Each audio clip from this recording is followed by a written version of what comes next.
Yep. What's going on, YouTube? It's the Flyest Vlogger on the planet. My name is Showtime Desire. Welcome back to the channel. Hope everybody's having a great, positive, productive day as always. I got hip-hop news, culture updates, and everything like that for you guys today. But before we do any of that, you know what you got to do. You see that subscribe button on your screen right there. I need you to click that, turn that bell icon on. So each and every time one of my videos drop, guys, you don't miss this hip-hop content. All right, let's get into it.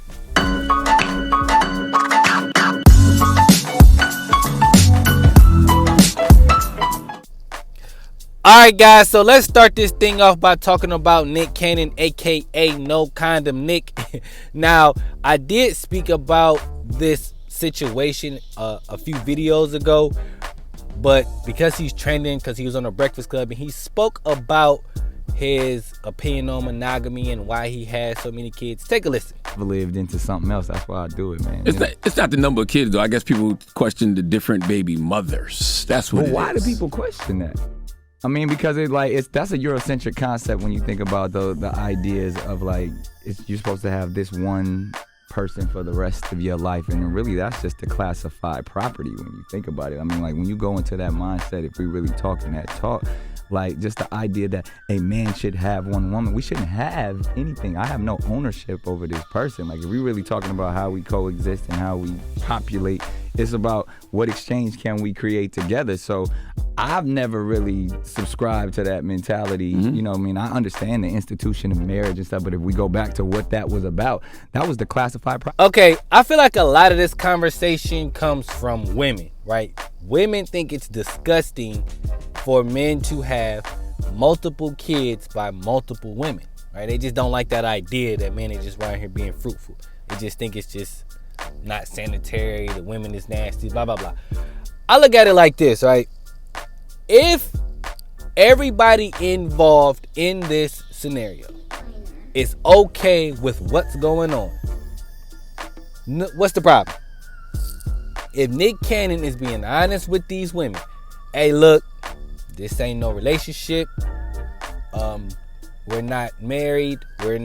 Or I shouldn't say it's not a relationship.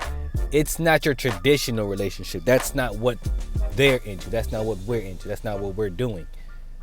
I don't see the problem. And as long as he's taking care of the children, I don't see the problem. The only thing that I see that could be an issue is if he's having babies with these women and they live in different states. Because if he's working the way he's working, there's no way that he's going to be able to see all of these kids in different states. That will then cause a issue with him and the kid. Not so much the mother, but with him and the kid, because the kid is going to feel like left out. They won't have the connection that they want, or they'll see that he has with other kids. You know what I mean? So that is the only thing. But if all of those women live in California like Nick Cannon, I don't see the issue. And this is maybe because I'm a man, so I'm looking at it from the perspective of as long as he's taking care of the kids, I don't have a problem with him having multiple women, or that's what they're choosing to do. That's what the mothers are choosing to do. That's what he's choosing to do, and everybody's cool with it. All right, now for the women who think that it's disgusting, y'all ain't say that because y'all want to get married and y'all think a man should have one woman, and you can't think that. That's your belief. That's what you want to do. Cool. No problem. It's just everybody don't subscribe to that. And when they don't, y'all say, because you just want to smash everything. But that's not necessarily the case. Okay? That's not necessarily the case. He just doesn't feel like he should only give himself to one woman. And if we're being honest, guys, back in the days, there was a point where black men had multiple wives. In Africa, that's still a thing. Black men having multiple wives. So I'm just saying, my whole thing is, as long as everybody's taken care of, I don't have no issue with it. Let me know what you guys think in the comments below. How do you feel about Nick Cannon having multiple kids by multiple women? Let me know what you guys think in the comments below. All right, guys, on to the next subject here. Now, this subject is a little weird to me because I talked about it in my last vlog, but okay, so 21 Savage, Wack 100, 6ix9ine, they were all on a Clubhouse phone call. And, you know, it got a little chippy, got a little heated between 21 Savage and Wack 100. Now, here's my thing. You know, I got some threats got thrown around and I'll beat you up type stuff. I only have one question. I don't mind that 6ix9ine and Wack 100 sat down, had a conversation. Wack had some questions, blah, blah, blah. My thing is this, Wack. Why be friends with him, though? That's the odd part. Now, I'm not telling you who you can and can't be friends with. My thing is this. If you are saying that you're a person of this moral standard, right? This is what you believe by, this is what you die by. And somebody else says that that's what they believe and die by too, but then go against what you're saying that you believe and die by. It's okay for you to question it. It's okay for y'all to have a conversation. But then to act buddy-buddy, that looks questionable on you. That's my thing about that. I don't care that they have a conversation. I would like to know why they had a conversation, or, you know what I'm saying, what made him go, I want to talk to this guy. And I don't care that they had a conversation. I don't even care that they're cool, but it seems that they're a little bit too chummy. Because in that conversation with 21 Savage, you can hear Tekashi going, yeah, Wack, like they cool. Ugh. That ain't the move right there, bro. It's just like, y'all can agree to disagree. Y'all can even agree on stuff. But to me, after the conversation, y'all don't gotta hate each other. I just don't think that it's cool to be friends with each other just because it just sounds like you're going back on what you believe in. You know what I'm saying? It's like he said something to you to make it look like maybe how I've been thinking is wrong. And maybe he did.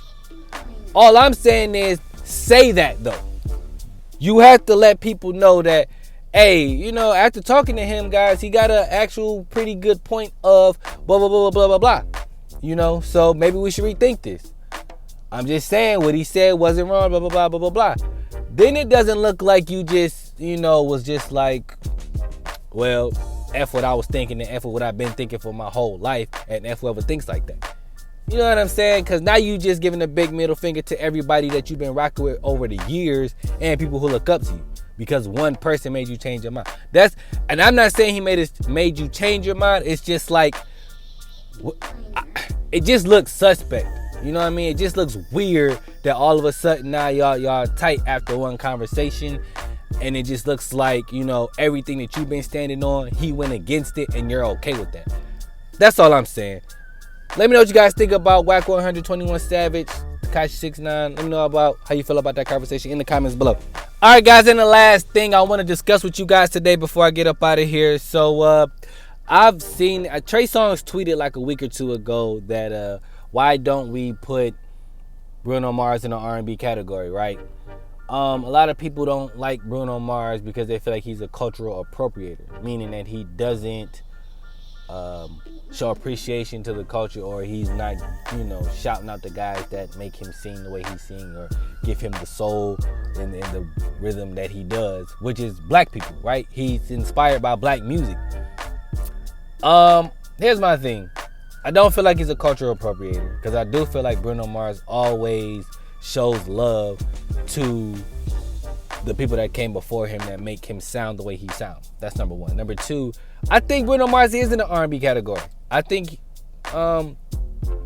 he's in multiple categories. You can put him in hip hop, R&B, and pop. Because when he first came out, I feel like he was a pop artist, right? And then he tapped into, you know, a side of him that liked R&B music, and it came out dope. And it wasn't even really R&B, it was like really old school funk, right?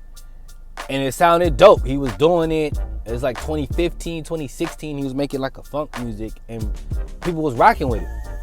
And then now he's on to with this Silk Sonic thing. It's like very 60s R&B type of stuff. So I like it, man. He making dope music. It sounds amazing. It feels good. It's just like it's like I wouldn't want nobody else making this type of music because it just feels like he's tapped into it. You know what I'm saying? Like, he did his research with it, how it's supposed to sound. It's like he's duplicated it, but correctly. You know what I mean? It's like he didn't take it and mess it up. He did what he's supposed to do. And I feel like the people that listen to it, like the people that he should get approval from, they're like, yeah, do it, because you're doing it right. That's all I feel like. Let me know what you guys feel about that in the comments below. Should we put Bruno Mars in the R&B category? Also, is he a cultural appropriate? Let me know what you guys think about that in the comments below. But that's all I got for you guys today. If you guys enjoyed this video, you know what to do. Like, comment, share, subscribe, and until next time, I'm out of here, y'all. Peace.